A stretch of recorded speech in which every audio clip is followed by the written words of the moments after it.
All right, hello and welcome to another Expert Insight interview. My name is John Golden from Sales Pop, online sales magazine, and Pipeliner CRM, joining you as usual from sunny San Diego. And today, I'm delighted to be joined from the future by St. John Craner, who is down in New Zealand. How are you doing, St. John?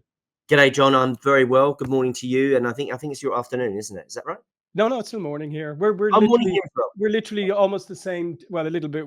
It's around 10 o'clock here, so we're literally Good, 3 hours ahead of you, a day behind you, if you like, if that there you makes go. any sense. 3 hours ahead, but a day behind. Yeah, Awesome. No, that's a real Irish statement if ever there was one. yeah. It's 4 o'clock somewhere, isn't it? Yeah, it always is. Yeah. And and you're the founder and owner of Agrarian, a sales training company that specializes exclusively and only in the rural agriculture sector, teaching rural reps how to use psychology to make more sales. And that's what we're going to talk about today is psychology as a sales superpower. So first of all, just explain to people the role of salespeople in the agricultural industry. Sure. Basically, I teach and train anyone that sells to farmers, food or fiber producers, and it's as simple as that. And often I see them struggle and suffer. They're usually very humble, have a lot of humility. They might be supporting their farms with a very necessary off-farm income. And that's the reason why I set up the business. I'm actually come from a farming family in the UK, so I'm a Brit or English by birth, as you can tell by the accent and the silly name. And but yeah, we do that, and we do that in New Zealand, Australia, USA, and Canada. Yeah. So when somebody is selling into it seems to me that it's obviously quite specialized, but what is the approach that you need to take when you're selling to farms and farming folks? Because they are a very distinct group of people in many ways. It's very simple. Don't sell. Right. The reason why I say that, the rationale for that is farmers are one of the most oversold to and over-communicated, over-advertised to audience because they need lots and lots of things. They have very capital-intense businesses. They buy a lot of consumables with their dairy, sheep and beef, and everyone wants a piece of them. And everyone's driving out their driveway. So their resistance and reluctance and their bullshit radar, they are highly, highly skeptical and cynical. Now, I know we all are because we all get pestered and people Sure. phone us and people email blast us and everything else. But I think you can almost double or triple it for farmers because they're so far out the way remotely, geographically, that their antennae is so up. They are almost hypersensitive to any kind of threat or loss or sleaze or pushiness. So you have to be incredibly careful with the way that you approach farmers. So I think, again, very biased, but farmers are really clear. You know this, John, being Irish and Yeah. the dairy farming and everything else. Farmers are very cutting. They will literally, if you don't understand them within about the first 30 seconds, and then people say, well, no, St. John, this is just same with consumers and No. FMCG and retail and residential and blah, blah, blah. But if you don't get, a farmer will literally look you up and down if you get to see them physically. Mhm. They'll take you all in and they will judge you very, very, very quickly. There's almost excuse me, it's early, an inbuilt survival mechanism Mhm. which protects them because they're so exposed, because they're so remote and vast, remote regional areas. There's almost a psyche of the guard is up. When I say it's up, it's really up Right. Really. because of their location. So you've got to work a lot harder with them. So yeah, that's how I would answer that. Yeah. So how do you then obviously your first engagement with your prospective farmer client is obviously critically important, like you said. So how do you set yourself up for success in that first engagement? Great, you asked some great questions. And the first thing you do is you break the automatic guessing machine, because if you sound and look and feel like every other rep that drives up their driveway, they're going to Mhm. treat you the same. Yeah. So what we have to do, what I teach my students is we have to break the automatic guessing machine of that farmer. And the first thing is you need to make sure they feel safe in your company. And what you do is you do that by non-assumptive selling. And Mm. we haven't got time to go into the sort of nitty-gritty and the weeds and the details. But the reality is the first thing you do is you make sure you're not selling. And you make sure you're serving. And you do that by being insatiably curious about them and their farming system. And you don't even talk about what you have to sell. And it seems pretty simple. Most people go, St. John, you're not telling me anything new here. Mhm. Why have you got this bloke on your podcast, John? But like, what it means is you you want to understand and get deeply interested in them, excuse me, before your product, and stop selling and start serving. And that's by really having a genuine interest and curiosity about them and their business. So that's how you do it. And also, to help you out and the listeners, remember, farmers know other farmers. They all know each other. They all know their business. They all know who's who in the zoo. And actually, that can work for you or it can work against you. It's a bit like living in a small village. Everyone knows everyone's business. So it means you can actually leverage the familiarity or the warmth of a fellow farmer and say, hey, John, I actually work with Bill down the road, and I've been meaning to come and say g'day and introduce myself, and then you start from there, because John will know Bill. So it kind of works like that. So there's a little bit more to it, but yeah, if you're rubbish and a dickhead, then of course word's going to get around pretty quick as well. Yeah. So I mean, as you said, the insatiable curiosity. I mean, I think this is something that obviously is applicable across the board, and more so than ever. Let's face it. To be honest, there was a time when you could sell into some industries without having a clue what the industry did, and just sell on your personality. Those days are long gone. But particularly in something like, as you said, like farming, how much does preparation and showing up, like, so when you show up, as much as you can about them, and so you can ask some really good questions. I mean, because I often feel like that's still sometimes something people forget to do, is enough prep work. Oh, absolutely. The worst thing you do is wing and waste and burn leads and just drive up driveways. Right. I think only unprofessional people cold call, and everyone goes, "Oh, St. John, contrarian." Well, it's true. Like, why would you cold call? Why would you not do? Why would you do them the disservice and disrespect them by not doing your homework? Someone has put a foot on that farm. Someone has done fencing, silo systems, the electricals in the dairy shed. They've been a contractor, shearer, AI technician. That's artificial insemination, guys, not AI. In our world and bull semen, but we won't be all James Herriot biological for today. Someone's been on that farm, and you've got to use that familiarity, and then they're going to respect it. Now, interesting, you talked about like how you turn up or show up. Yes. What you have to do in farming is you have to front up, and you have to be consistent in the community. So you have to be a good community player. So usually the reps that are ensconced or embedded within their communities go really well, because they know them from the rugby club or the dog trials or the golf club or the school board or something like that. And yes, it's the thing is with rural, it's very granular, and it's a lot of specificity. So if you become a known, you warm it up. So it no longer becomes a cold call, and they're like, oh, I've seen you around, or I've seen your truck, or I've seen you working with so-and-so, or your kids are in my school role. And that kind of how it happens. And it literally goes district to district.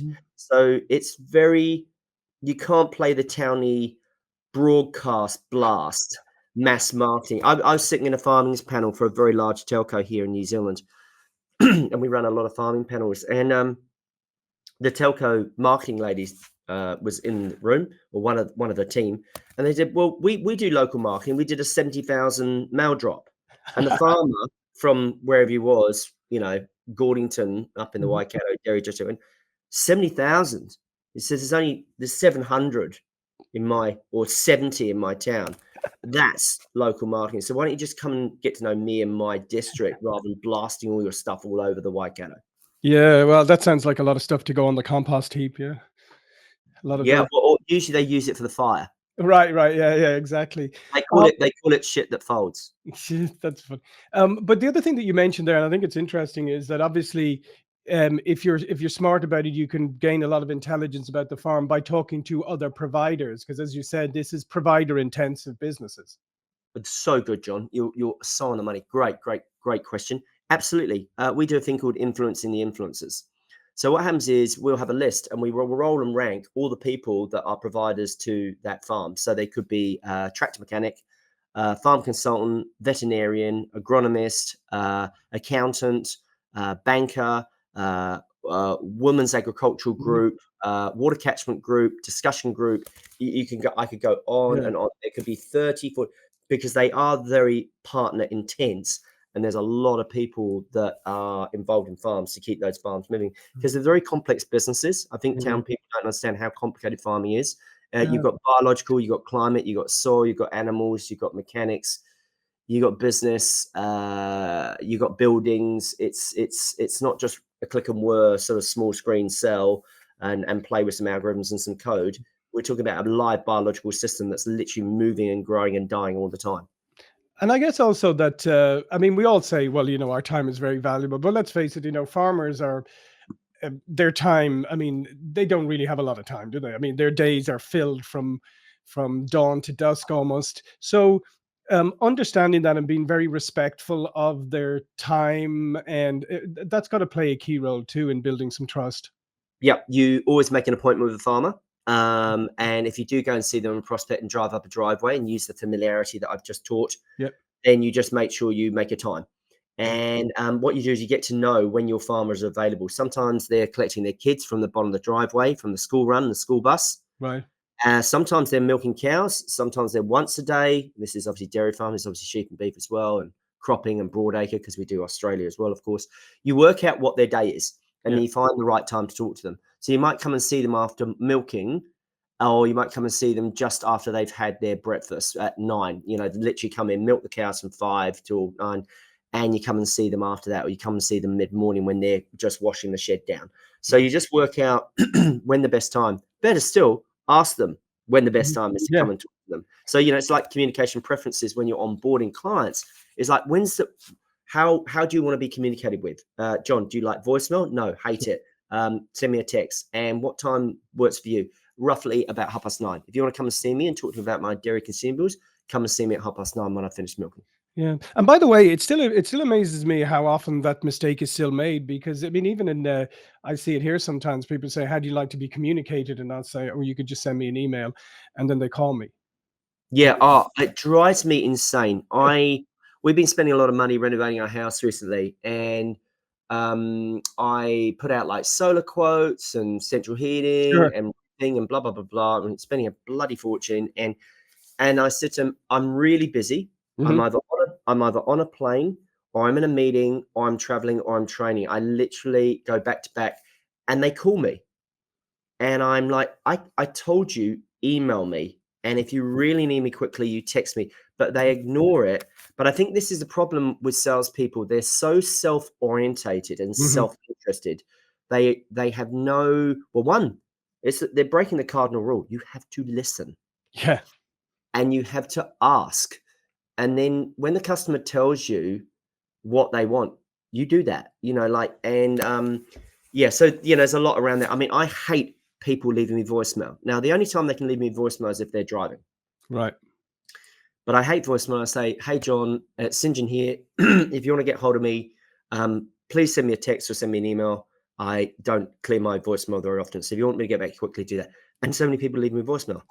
And Yeah. people that I should be spending money with. And I go, you're not listening to me. So I'm not going to work with you, because in the first instance, you can't even follow some basic instructions. Yeah. And part of it too is that, I mean, there's also part of that problem too is when people are just clicking up metrics, and they'll say, well, look, I made so many phone calls today and everything. So even though they called you and left a voicemail, you told them not to, but they did because it helped them with their internal metrics, which is Well, again taking a very selfish approach to the. but it's not actually going to help the metrics that matter most, which is their Exactly. sales. Exactly. And so what when you work with when you were your top performers, the ones when you work with people and bring them to top performers, what are some of the things that they come back to you later and say, wow, that was fantastic. I that this has really made a huge difference to me.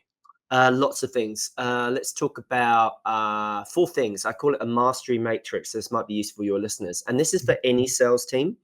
And just remember, whatever sector you're selling, the psychology stays the same. So the first thing we do with our rural reps, excuse me, being croaky, it's early here in the morning. First thing we do with our rural reps is we work on their energy. Mm. So basically, it's nothing to do with time management. It's all to do with energy management. If they're not doing their call cycles, or they're not turning up and they're not doing things that they're supposed to be doing, it's because they don't have the energy to do them. If you don't have enough energy, you won't get the things done that you need to get done. So if you imagine I'm drawing you a quadrant, and the listeners, you can draw along with me as long as you're not driving. On the bottom left of a grid, a quadrant, four spaces in that quadrant. The bottom left is energy. Mm. Get your energy right, everything goes right, because everything is made of energy. And then the second thing is your mindset. Because if you're ever hungry or tired or hungover, your mindset is, you imagine after watching a rugby game or footy game or whatever you're into on a Saturday night, and you wake up hungover or tired or hungry, and on a Sunday morning, your mindset's not going to be very conducive. Yeah. You're not going to mow the lawns, wash the windows, cut the wood, whatever you're into. So first thing is energy. Second thing is mindset. That's the bottom row of that quadrant. So get your energy right, which means you get your mindset right. And then in the top right is your skill set. Because if you get your mindset right, Carol Dweck, growth mindset. If you get your mindset right and go, I want to become a lifelong learner, Yep. then you're going to improve your skill set. And then on the top left, I've confused everyone. The last quadrant on the top left is activity. Now, usually you master those four things: energy, mindset, skill set, and activity. Everything will go right. Because guess what? In sales, they're the only things you can control. Yeah, I was just about to say that, actually. I was about to say that these are all four of these things are things that are completely within your control. So Yeah. it's almost like if you pay attention to all of these, right, you've got all the bases covered, you've got everything, you set yourself up and put yourself in the best situation. But like I said, I mean, how many times do people start their day incorrectly, or try a day when maybe they're low energy, the mindset's not right, or they haven't been keeping up on self-education? Because I think that's one of the things, St. John, that I think is, the longer you're in something, right, the longer you've Yes. been doing something, sometimes the lazier you can get, and you can start Oh, to yeah. ignore the fundamentals and start taking shortcuts, and you think, I don't need to upskill myself, I've been doing this for so long, and that's so self-defeating. Yeah. If you're not growing, you're dying, right? Yeah. In the military, they say if you're not getting better, you're getting worse. Hmm. And, for me, Covey style, I'm always sharpening my saw. I spend an eye-watering amount with a lot of worldwide and world-class coaches that coach me, and I'm always trying to get better. And I think that's a sign. I'm not saying I'll top perform, but I think that's a sign of a top performer and a salesperson. They have made a commitment to be a lifelong learner. Hmm. Now, to bring it sort of really home for your listeners, to sort of give them some goodies, you need to be a student of psychology. Hmm. The first person you actually need to study is yourself. Love it. Because the most important part of the sales process is you, the salesperson. Okay, so if you're selling sort of transactional, consumable, high volume, low ticket stuff, maybe not. But if you're selling big stuff and want to make some proper money, whether you're a land agent, real estate agent, car, Hmm. technology, pharma, as in PH, not pharma as in my Hmm. pharma, medical, FM, you've got to be really, really, really sold on yourself. So you've got to really have your shit sorted. And that's where it's back to that sort of mastery matrix that we just outlined. So you need to understand two things in sales. You can make a lot of money in sales just by understanding maths. But if you actually understood maths and psychology, i.e. knowing your numbers and knowing people, you can make a lot of money. And a lot of people don't understand how people tick and why they do what they do, and their behavior and the subconscious signals they send you, the body language, their tone, or their paraverbal, because basically almost all salespeople aren't truly tuned in. They're tuned into themselves. So we have to flip it. We have to always invert, as Charlie Munger says.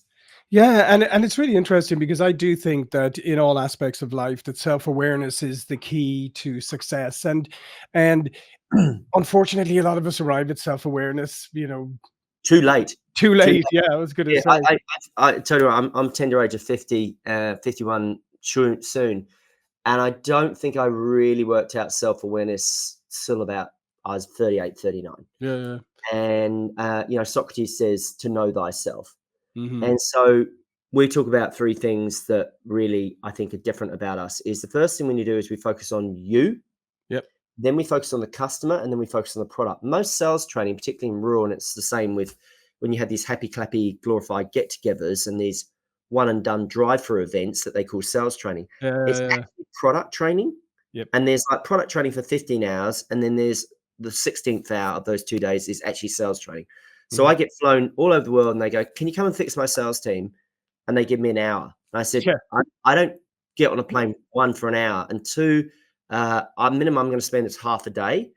And if you can't give me that time, we don't do it. And by the way, if you don't commit to a program, because I'm not interested in one and done Yeah. smash and grab, Yeah.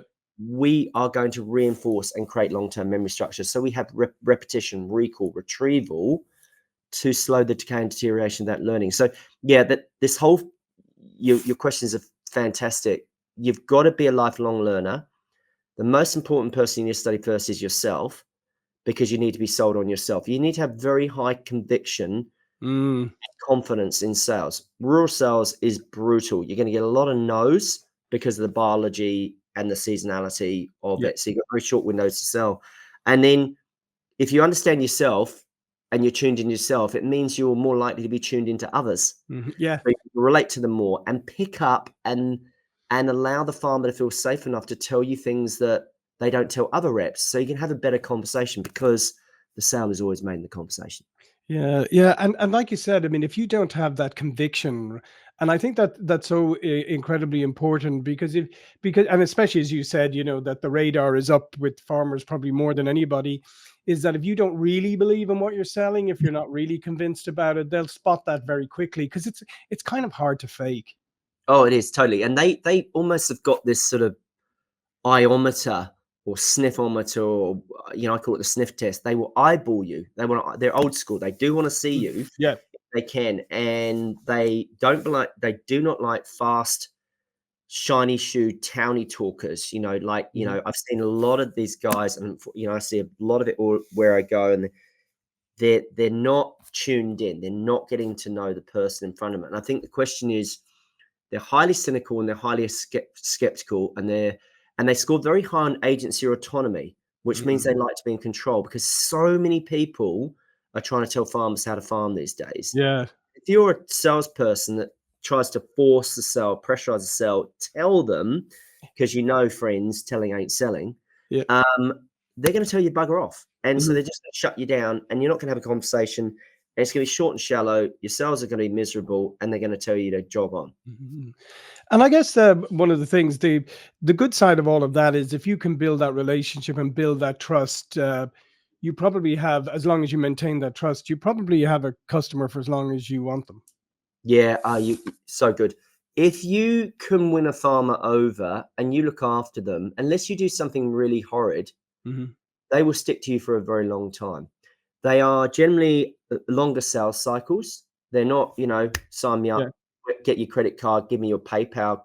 We take Amex, Visa, and Mastercard. You don't say that to a farmer, because they're spending hundreds of thousands of dollars, or millions in a case of a header or a John Mhm. Deere tractor, or whatever it happens to be. So they're going to be cautious. There's a sales cycle. It's longer, and you have to understand the buying committee. And it's really, really important you understand that. It's not a smash and grab with them. So Yep. you got to play the long game to get the long game with these farmers, and really understand them. And when they understand them, it's like Stephen Covey says: seek first to understand.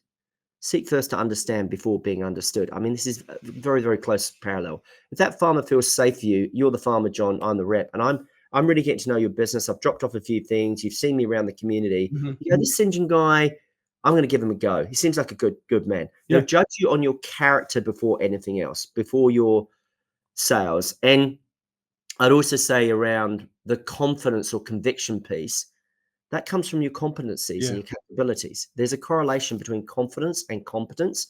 And if you don't understand how to sell, or how to strike up a conversation, or how the buyer brain works and all the psychology, then you're just going to be a show up and throw up Mhm. verbal vomiter.